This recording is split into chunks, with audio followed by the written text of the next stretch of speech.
Today at the Aspire conference in Sydney, where I spent a good part of the day, former Treasurer Peter Costello made some sobering remarks about the state of our economy, the tax system and the federal budget.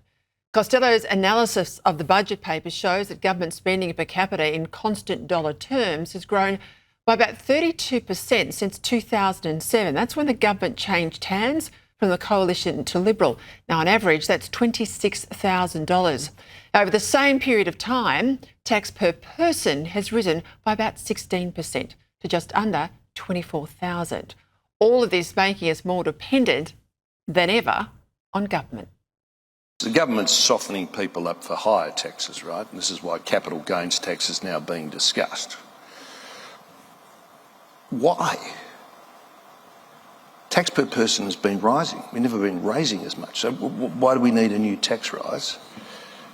It's because spending has risen so much faster. Right, joining me now, Sky's business editor Ross Greenwood. Ross, we'll get to the substance of what you had to say, but I tell you what, I was sitting there in the room going, gosh, this is what it was like when the grown-ups were running the country, you know, seeing Costello there in full flight. You know, I was hankering for the old days. There was budget discipline because the government could only spend a certain amount of money, so it had to spend wisely. It relied on the private sector to do most of the heavy lifting, and as a result you had projects that had to reach hurdle rates so that they grew, profits grew, taxes grew for the government as a result of this. The country was more productive, and so as a result the country could grow at its long-term average of above 3%, without creating inflation, without putting pressure on interest rates. Now it's fallen back into the old ways where a centralised government that's wanting more taxes to afford its own spending is getting in the way of the private sector, and as a result of that, the country now can't grow to afford that spending without creating inflation and higher interest rates.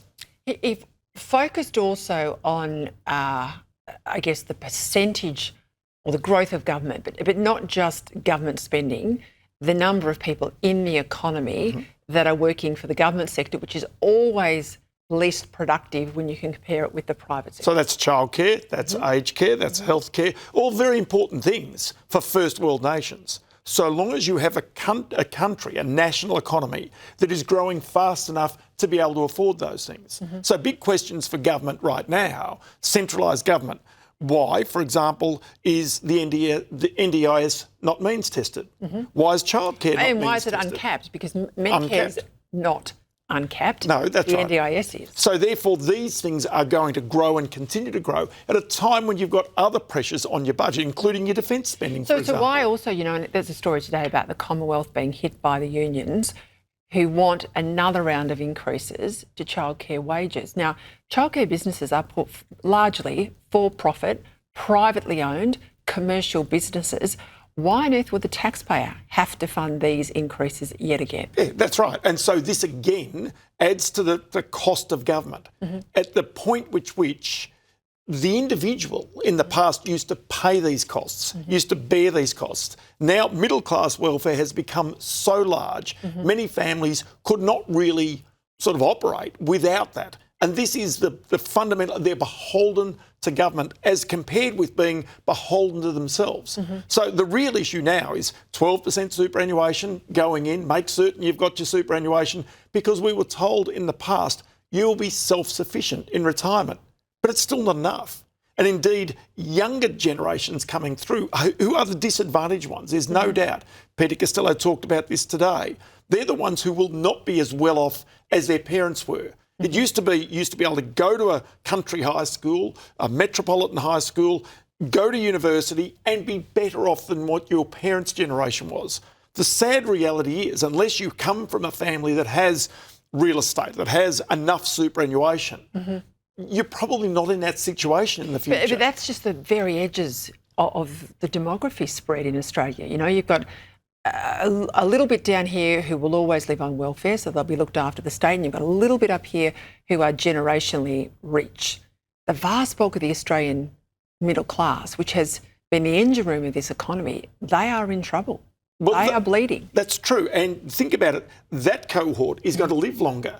So they're going to spend most of their superannuation. So their kids coming after them, probably hoping to rely on, say, some sort of equity to pay off their own debts might be sadly disappointed when they get This into is the their divide 60s. between the left and the right, though, because the left wants you dependent on the state. Right? That's it. They want a big state, but they want you dependent on the state, because even if you don't like things they're doing and you want to vote against them, you're so financially beholden. The converse problem here for the right is obviously, how on earth do you tackle government spending, particularly recurrent spending? How do you tackle it? Because you can't. Because you've got to take money out of people's pockets. That's right, because politically, you've got to walk in and sack public servants. You've got to be able to reduce the size of government departments. You've got to take away benefits to the community, all of which are right now political poison. And we saw what happened with the 2014 budget when they even just tried to have that debate. That's right. Just before we go, I was watching your program on Sunday. Never miss it. My audience, I'm sure, never misses it. You had a comment made from your guest that really I sat up and took notice, and I want to play it again tonight for my viewers. Let's have a listen.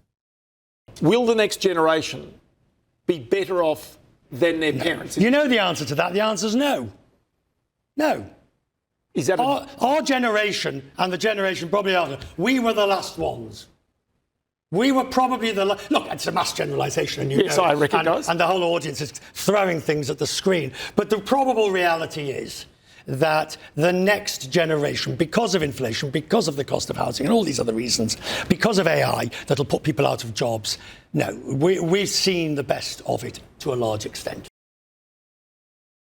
Sobering on so many levels. That was the economic part. But of course, you know, in health terms, life expectancy will be less for these generations going forward. And also they argue because of our dependency on devices, Ross, and the fact we don't read books anymore and we don't have the inquiring mind in the education system, intellectually in IQ terms, we're also going backwards. That's right. And so Richard Quest, you know, CNN's business editor at large, interviewed most of the major business leaders, you know, political leaders in the world. And I've known him for 30 years, I say. And it was a debate. It was a really robust debate, conversation back and forwards. And I love that type of person to talk to because their global view of the world and what they see, bringing it back home here to our Australian context, makes you, in a very sober way, recognise that unless you have decisive government that can make decisions and won't sit in its hands, then the reality is ultimately Australians go backwards, and that's not in anybody's interests. All right. Ross Greenwood, great to be with you in person. Great to have you on the show anyway. Thank you.